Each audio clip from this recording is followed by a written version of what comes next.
5, 4, 3, 2, 1, and away goes off. Welcome to the fourth video in a series that details my attempts to complete two of the most prestigious bicycle races in South Africa, that is the Cape Epic mountain bike stage race and the Cape Town cycle tour. The Cape Town cycle tour is a 109-kilometer road race that follows the coastline of the beautiful peninsula south of Cape Town.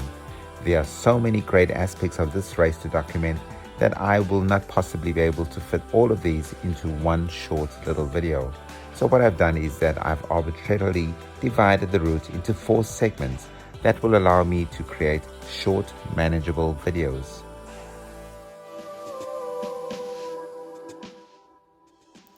The first segment extends from the start line in Cape Town's City Bowl to the historical seaside village of Muizenberg on the False Bay coast, and is perhaps for most riders the fastest segment of the Cape Town cycle tour. And with this, we're going to go straight back to the start line to see exactly how the race kicks off. I'm as close to the start line as I can get to. Just in front of me are the gates to actually enter the starting pod. We are starting in exactly 28 minutes, and then we are going to be the 8th wave after the seeded riders, after the professionals and everybody else is gone. So we wave 8, and there will be like multiple waves behind me as well. This year there's a reduced field. I think there's half the number of cyclists, so it'll be 18,000 this year instead of the normal 35,000.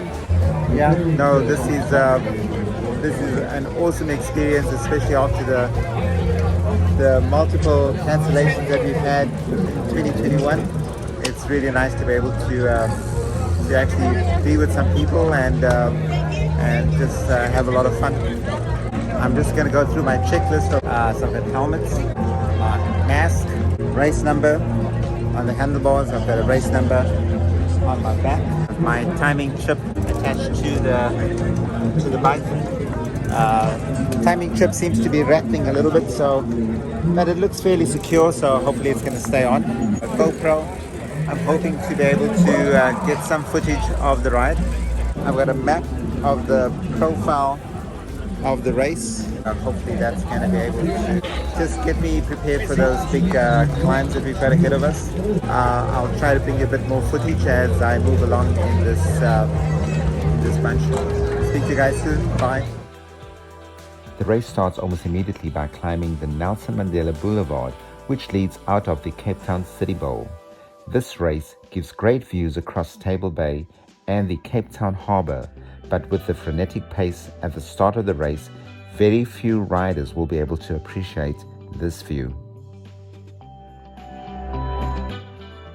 The route then descends Hospital Bend before climbing past the University of Cape Town.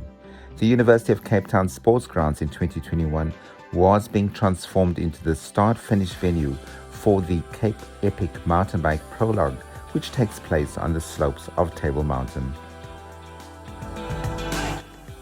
The route then descends through Newlands Forest, which descends quickly down to Claremont. The Claremont descent can be really quite dangerous, so the utmost care is advised to negotiate the corner at the bottom of the hill.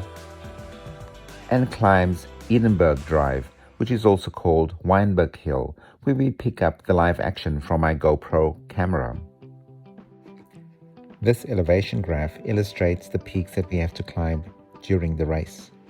There is a cluster of 3 peaks right at the beginning of the ride, and these are the Nelson Mandela Boulevard, the University of Cape Town climb, and Weinberg Hill.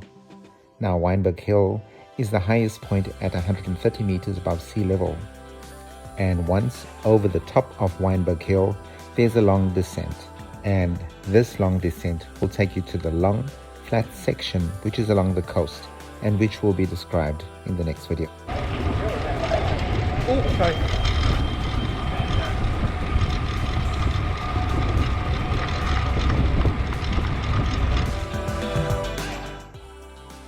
The route then descends into the Constantia Valley along a smooth section of highway called the Blue Route. that leads directly to the False Bay coast.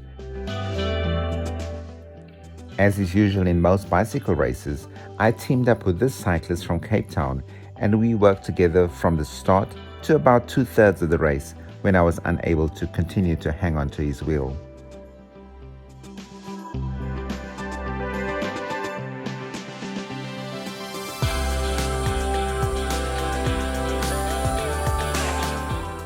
In this video clip you can see the coast in the distance where it emerges from just behind Muizenberg Mountain.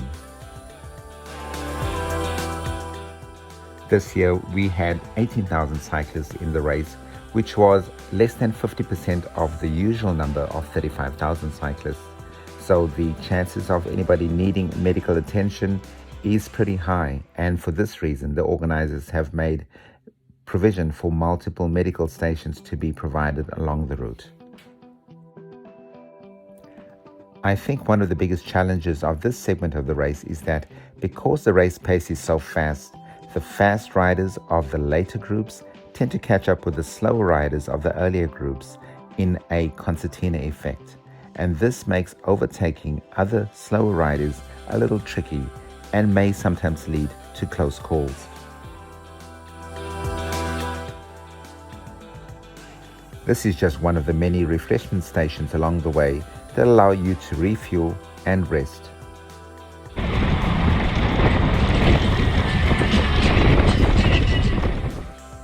There are also medical stations along the way that help those that are unfortunate enough to have an accident or a medical emergency.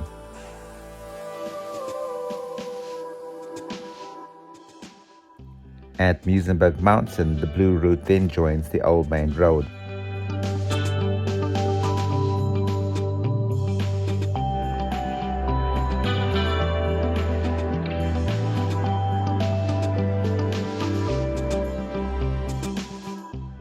This will take you to the False Bay coast with its many historical and picturesque seaside and fishing villages. In the next video, we will follow the second segment of the route along the False Bay coast and take in some of the most spectacular views of the race. If you've enjoyed this video, please press the like button. If you would like to see further episodes of different segments of this race, please subscribe to this channel. Until the next time, I will say cheers.